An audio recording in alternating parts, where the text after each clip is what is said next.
everyone, and welcome to Screams After Midnight. I am Peter, and joining me, as always, is Tim. Yellow. Yeah, hello indeed, Tim. Timothy. Well, sometimes you go straight into it, and sometimes you pause. I never know if I, all right, if I do, I need to say something or. I mean, you're throwing me off.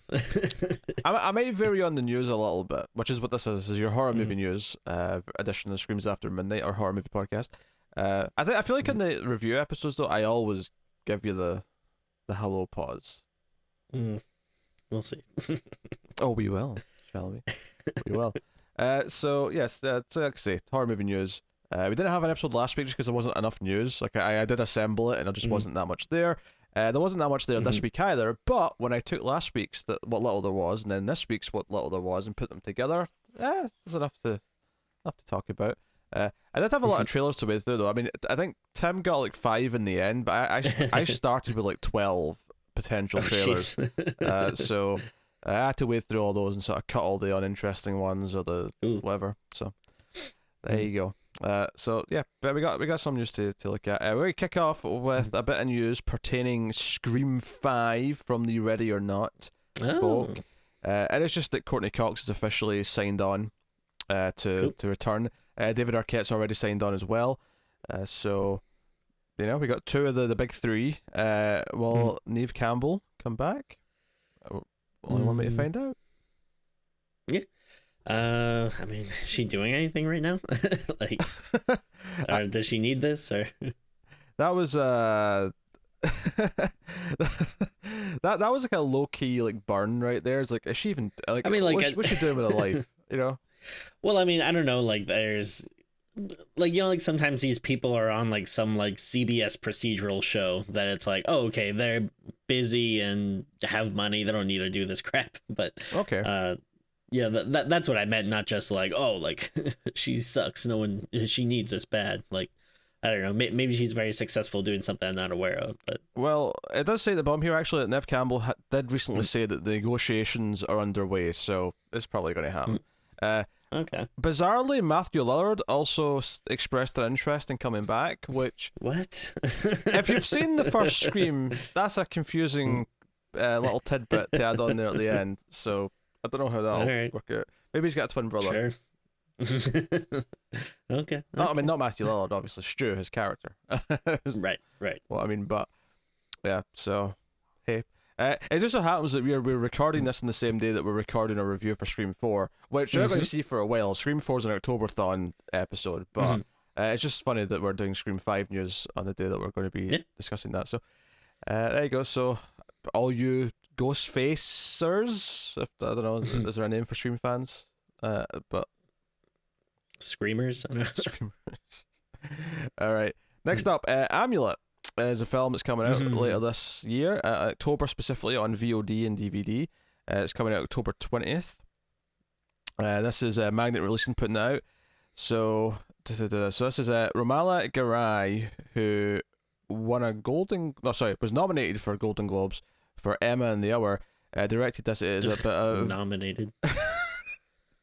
Tim's just throwing shit against everyone today. It follows a veteran soldier, Tamaz, as he takes asylum in the house of Magda, a lonely young woman caring for her sickly mother.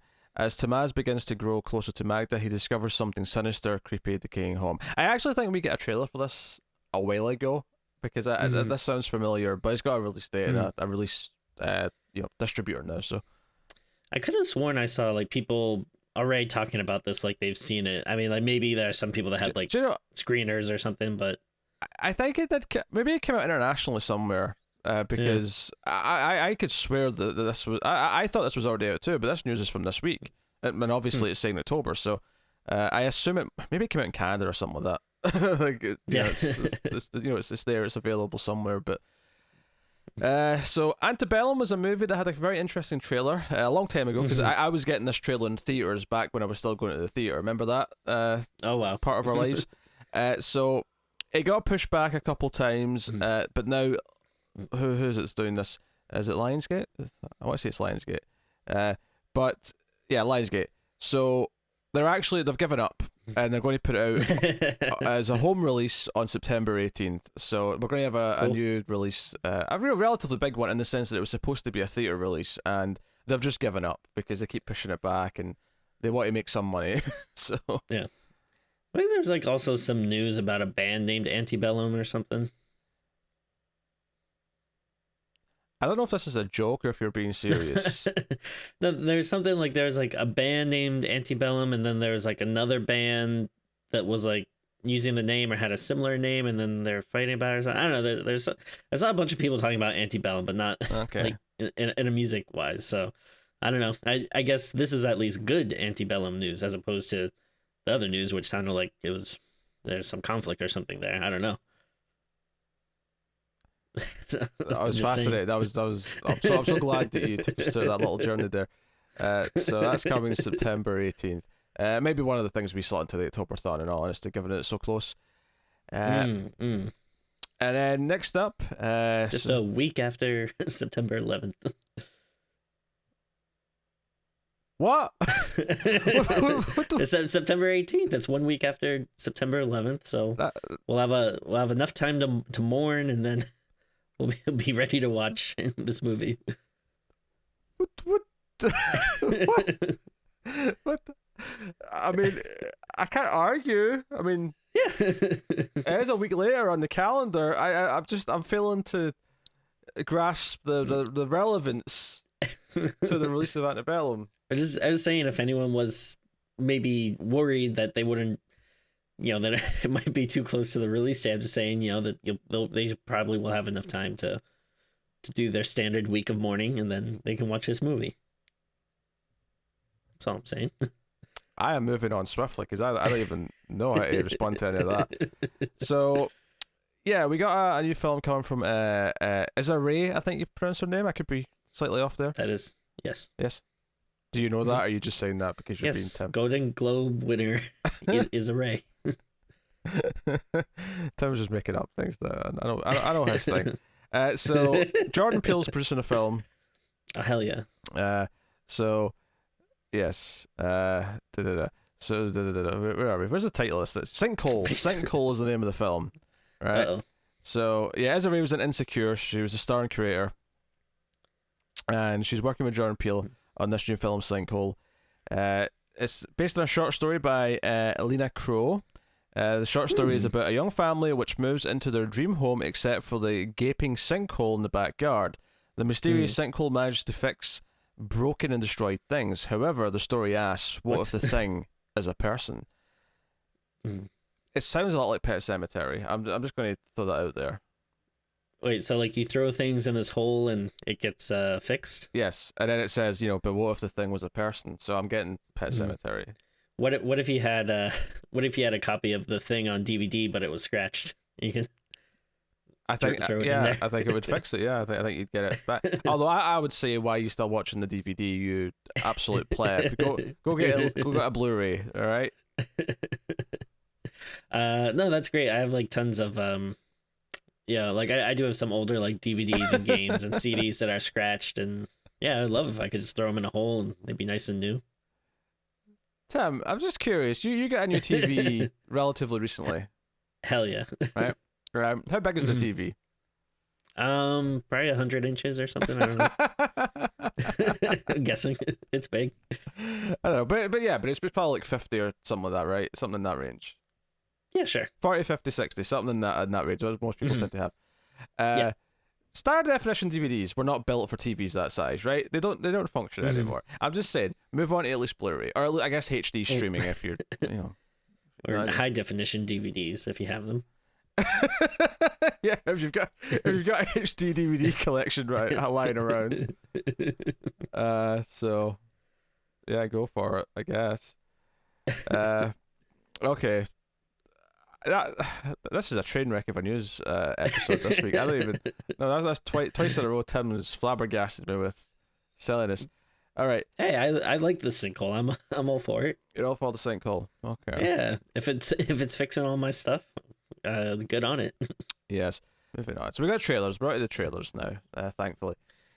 Oh, was there nothing that was pushed back as a usual segment? Do you know, actually, there wasn't this week, no. Oh wow. No direct pushbacks. Well, there was a pushback technically last week for Antebellum, but then the news this week that it got a date Oh, okay. kind of, nullified it a little bit. So are we still good to see New Mutants in like less than 20 days? You said that weird. You. I did, yeah. I kind of like coughed up I stifled a cough like at the last second. It kind of came out weird. New Mutants. Mutants. They're claiming they claim that it's still coming out this month. I mean, I'm not. I don't think I'm ready to believe. Yeah. Quite frankly. Why not risk our lives to go see a movie? That movie, not Tenet. With New Mutants is the one. I still haven't even seen the trailer for Tenet. Really? Well, you'll probably just be disappointed really that you can't get to see it soon, so you probably shouldn't watch the trailer. Yeah. Yeah. What am I even doing anymore? So, yes, trailers. We have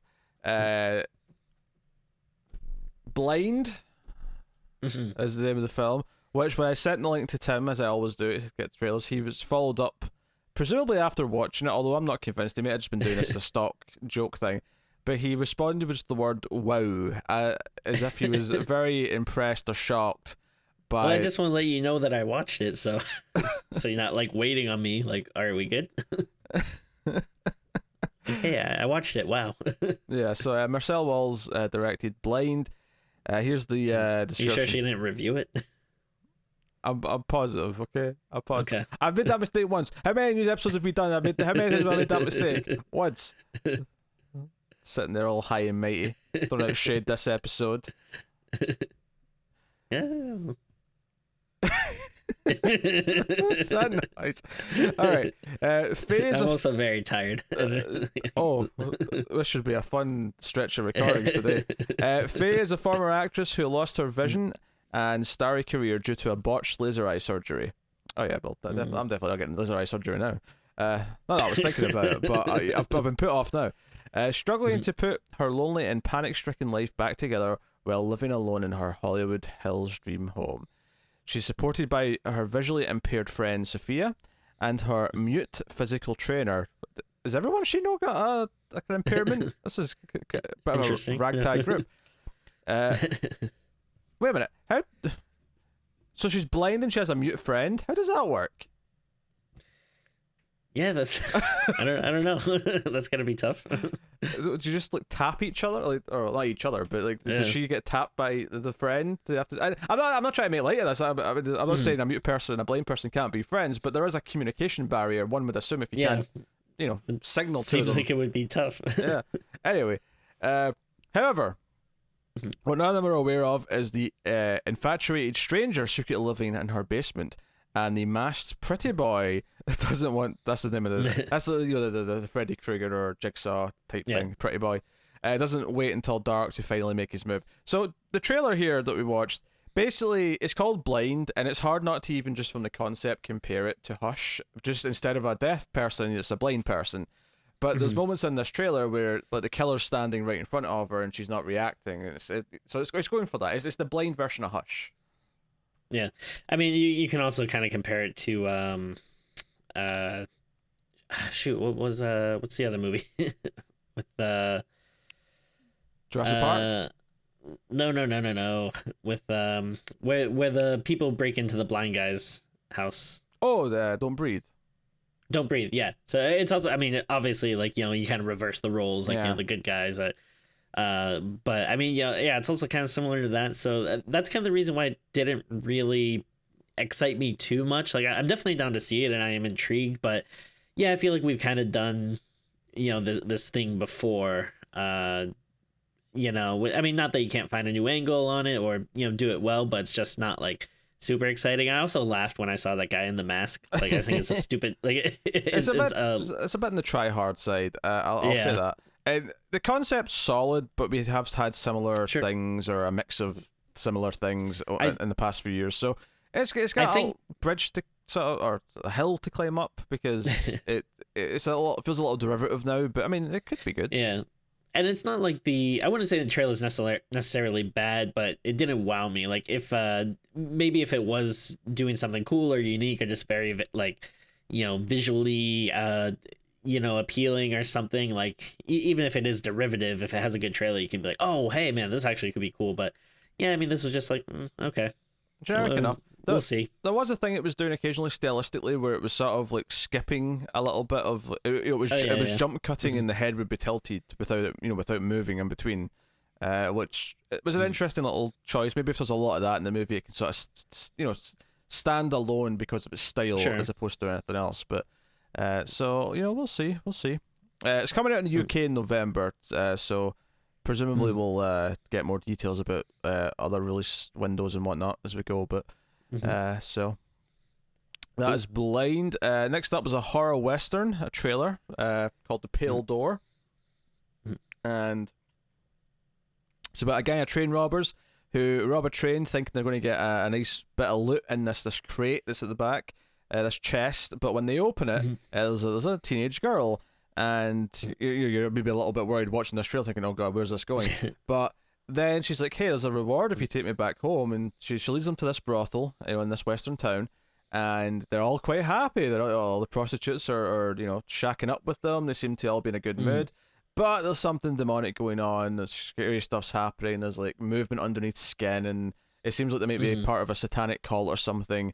And maybe that's why the girl was in a chest in the first place, is because she was, like she's evil, put her in a chest. Yeah. So. It seems to be some type of creatures attacking about. And... this is coming out on August 21st, so just a few weeks' time. And it's going to be playing at the drive-ins, but it's also on VOD and whatnot. So, well, did you like the trailer? I did actually. I thought this looked pretty cool. I believe it said it was from the guy that wrote Bubba Hotep. So. I mean, automatically that got me pretty excited. I think like for a second I was kind of like, I don't know, horror. Like I do like the Old West as a setting, but yeah, I don't know if it's if there necessarily have been like some great examples. Just to correct what you said there, it's not from the writer of Bubba Hotep, it's from the executive producer of Bubba Hotep. Oh, apologize. Might not be as meaningful in terms of the movie itself, but. I mean, anyway, I'm an easy mark if you have anything to do with that movie. I'm at least intrigued, at the very least. But no, I mean, I thought it looked pretty cool. Like I like the creatures, and story seems intriguing. And it's looks like something kind of different. Like you don't really get that many Old West horror movies, I feel like. Yeah. So yeah, I mean, I'm definitely. I don't know necessarily. I'm not sold enough to be like, oh, I think this is gonna be amazing, but I'm at least intrigued enough that I want to check it out. I have no great eloquent way to say anything here. I just want to say it looks alright. Yeah, it looks alright. I think it at least looks like fun. Like it's like it doesn't look like a serious movie or anything, but it could be fun. Yeah. And then next up we got Rent a Pal, which is a 90s horror film about this sad 40-year-old who's lonely, finds a videotape called Rent a Pal, and on it, it's one of these things where it's Will Wheaton of all people, but he's sitting there pretending to be your friend. He's sitting there like, hey, we're going to get to know each other and we're going to be friends, but it's a VHS tape, right? But it becomes that he has this unhealthy kind of relationship with this person on the VHS tape, but then he actually does get a date through the dating service he's using, because he's watching a lot of those back in the 90s. I only know this because of sitcoms from the time period, but you'd get dating services where you'd record a little message and that would be played to people who might want to date you. Yeah, I mean, it's essentially like the same thing as online dating. You just do it through videotapes instead of the internet. Yeah, it takes a lot longer because you have to send them around and blah blah. But no, it seems like, I don't know if it's actually something supernatural where the person on the tape is actually kind of sentient and it isn't just a recording, or if it's just him going crazy and he's seeing and imagining extra parts and things like that. But it seems to be referencing what he's going through, because he does eventually meet a woman and it seems like things are kind of hitting off, but the craziness of the person on the tape and his jealousy, as it were, starts to get in the way. Mhm. It looks like a sort of kind of offbeat psychological horror movie, which Mhm. I'm actually kind of optimistic about, honestly. Sure. I mean, I don't know, how do you feel about it? I think the premise is cool, and so yeah, it definitely looks interesting. I gotta admit though, I really find Will Wheaton annoying. Like he's like, and I'm sure he's like a nice guy. Like, if he's listening, I'm sure if we met in person and hung out, like he'd be really cool. But he's just like one of those guys that like internet nerds love, and I always find it annoying. Like, oh my god, it's Will Wheaton. Like, oh man, he came and he did this like funny video, and then he showed up on Big Bang Theory. He's so funny. Like, I don't know, give me a break. It annoys me. I'm sure he's a wonderful man in real life though. But yeah, he did kind of annoy me when I saw him on this. But I mean, if the movie's good enough, I'm sure I can get past that. Yes, he plays Andy on the videotape. He's the Yes. rent-a-pal. This is coming out on select theaters, meaning probably VOD and whatever happens to be open, and on demand on September 11th. Oh, okay. So interesting. It is interesting because you were cracking your weird joke earlier, so all of a sudden there's this weird air to this movie coming out on that day. Well, maybe people will need a laugh that day, so they'll rent what maybe is a funny movie. I don't know. Maybe it's funny. It's hard to say. The last bit, There's like some dark comedy stuff in it.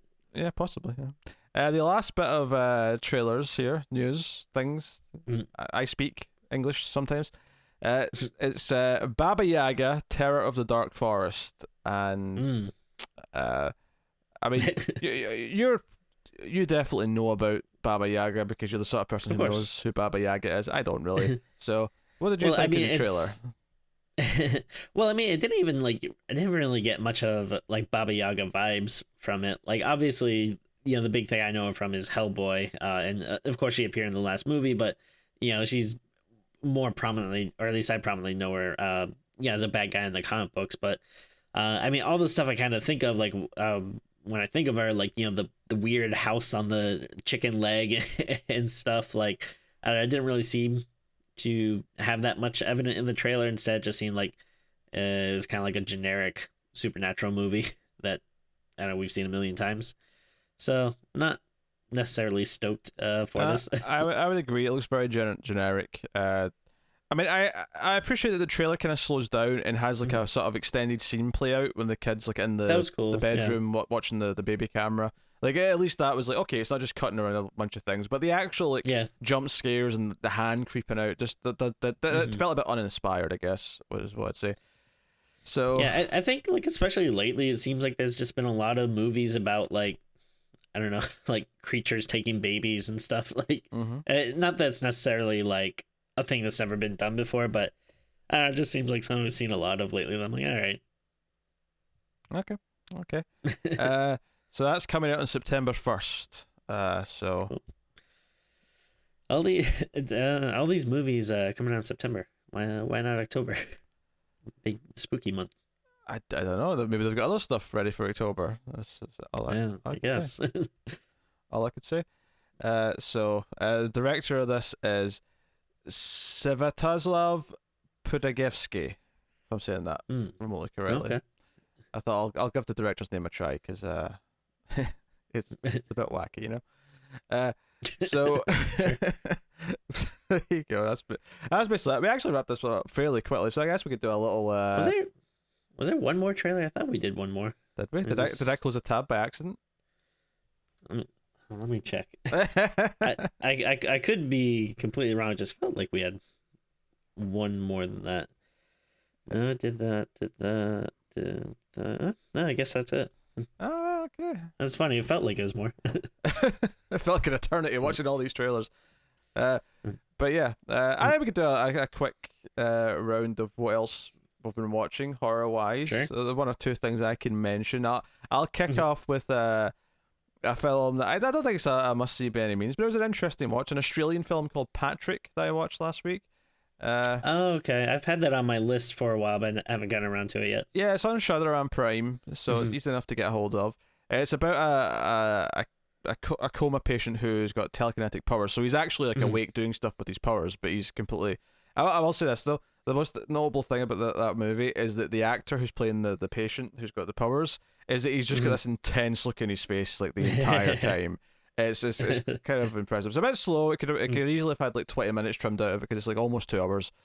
But there's some interesting elements to it. I was watching it on stream. It's fun, cracking some jokes about it. It does have kind of a really warped view of sexuality though at times. So it's a bit dated in that sense. But that's that. What have you been watching? I mean nothing crazy. I've been watching like a lot of TV shows. Like we've been doing Doom Patrol and Umbrella Academy. Obviously not horror. I did watch. It was kind of funny. Is well, it's technically a documentary, but I watched on Prime Demon House, which if you're familiar with the host Zach Baggins, he does that like Ghost Adventure show. He's like the very broy guy that's always like going into the house and like going like, come on ghost, like come at me, like what are you doing, like he's very annoying but kind of funny to watch like sometimes. But he made a whole documentary about this supposed haunted house. It was like it was like a gateway to hell, and this family had to move out right away, and then he like buys a house like sight unseen and then makes a documentary about how it was like the worst whatever couple of months or weeks or whatever of his life, and trying to investigate it. And of course like they don't actually capture anything or whatever, but there's like one funny, well it's bad, but like it's also kind of funny. There's a moment in it where he like yells and attacks one of his like camera crew. Like he like gets into his fate. Sounds like a stable individual, Tim. Oh sure. Well, what's funny is like he does it, and then after he does it, he's like like a demon presence came over me. Like I was like I don't know what happened. Like I was possessed, and it's weird because I had seen like one other episode. I think like when like we were vacationing in a hotel room, and for some reason whenever I'm in a hotel room I like to watch like crappy like reality TV show. Like I always watch like Pawn Stars or like Ghost Adventures or whatever, but like we saw one other episode and he did like the exact same thing. Like he attacked like a person of his crew and then claimed to be like possessed by a demon. So I'm just curious how often he does that, if that's a thing. Maybe he just really doesn't like someone, so he keeps using this as an excuse. He's like, I'm just going to pretend that I've been possessed so I can beat up this crew member. Yeah, I mean it's a great excuse if you can get away with it. Like yeah. I'll mention one last thing too real quick. Actually, another documentary which is on Shudder now is the In Search of, I think, what's it called, like Darkness. A Search of Darkness. Yeah, the like 4-hour like documentary about 80s horror. It was okay. It's like I thought it was what's weird about like a lot of these documentaries is like I think it's interesting when you have the people that actually like make the movies, like, they would have like stuff with John Carpenter, and like whenever he was on screen, I was like, oh, this is really cool. It's very interesting. But then there's so much stuff where they just cut to someone who's like a fan of these movies, who's just like, oh man, like this movie's great. Like I love it. And it's like, why is that interesting? I don't know. Like, I don't like, I mean, if people like that kind of thing, like I don't want to, sour it for them. And like, and obviously if someone was like, hey, do you want to appear in this documentary talking about this thing you love? I would be like, oh yeah, of course. But it's just so uninteresting to me to watch, just like watching someone else saying that like this movie's cool. Isn't that what we do? I mean, like, I think it's a little like different than like, yeah, we're actually giving reviews and talking like in-depth kind of things, but yeah, I think it's at least a little different than like, it's literally just people being like, oh man, like this movie, like I've seen this so many times as a kid. I can't believe it. It's so cool. Yeah, I actually also watched the documentary on Shudder. I watched Horror Noir the other day. Oh, nice. I put it on just thinking, oh, I'll fall asleep to this, and I ended up watching the whole goddamn thing. Which is a documentary about the history of black representation in horror, films and horror cinema. Really interesting. Really fun. Or not fun, maybe fun's not the right word, but definitely like different perspectives on certain things. Where a lot of it, like I already, knew or thought about or whatever, but there was definitely some other like little details or some other examples that maybe I didn't think about, or some tropes that had never occurred to me before, and that kind of thing. So it was an interesting watch for sure. I watched that one a while ago, and I liked it a lot as well. Yeah, a lot of interesting like takes, and there's like a couple movies like I never heard of that was like, oh, this is, I should check this out. And and that's actually like interesting because it offers like a more like in-depth kind of analysis, and like kind of like different like a different perspective, I guess, in different types of movies that it's talking about versus like what I was just talking about, like where it's just people being like, oh yeah. Yeah. And I don't know if I brought up The Lift before, but we're definitely doing that at some point because it was fantastic. Okay. It's a movie about a haunted elevator. It's one. It slows down a little bit in the middle. Don't get me wrong, but the ending's worth it. So Awesome. Wonderful kills. That's all I'm saying. You can find that on Shudder as well. So okay, all right, there you go. Just a little bit of catch up on what else we've been watching. It's not been for review purposes because obviously me and Tim are about to sit down and record three episodes of Screams After Midnight, back to back to back to back. That was 4. Yep, the beast with 4 backs. That's what we're about to make. How do you have 4 backs? Like